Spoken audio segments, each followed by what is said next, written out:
আহ, শরীরটা যেন পড়ে যাচ্ছে। আমি আর পারছি না। তীব্র যন্ত্রণায় আমার প্রচন্ড কষ্ট হচ্ছে। হায় হায়, এ কি হচ্ছে?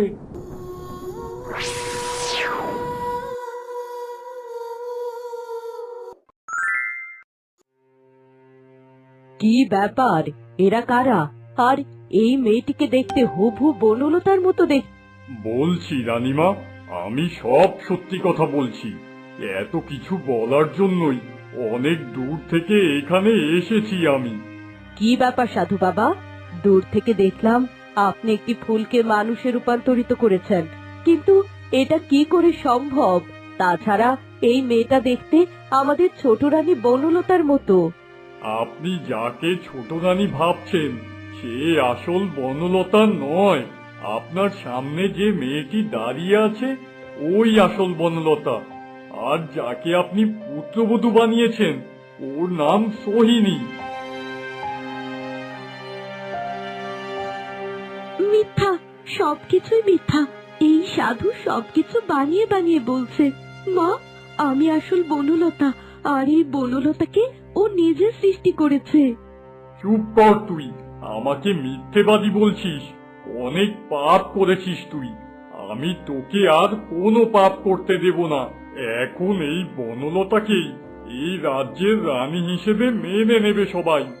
সাধু বাবা, আমি তো আপনার কথা কিছুই বুঝতে পারছি না। আমি জানি না এই দুইজনের মধ্যে সত্যি কে বনলতা। তবে যেই বনলতা হোক না কেন, রাজকুমার শিকার থেকে ফিরে আসলেই আমি এ ব্যাপারে সিদ্ধান্ত নেব।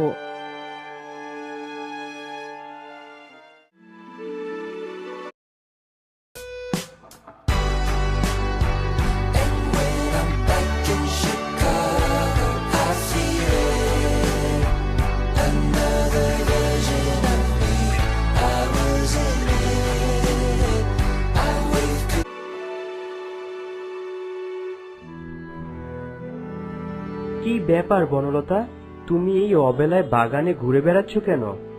রাজকুমার, তুমি আমাকে চিনতে পেরেছো? রাজকুমার, আমি তো ভেবেছি তুমি কোনো দিন আমাকে চিনতেই পারবে না।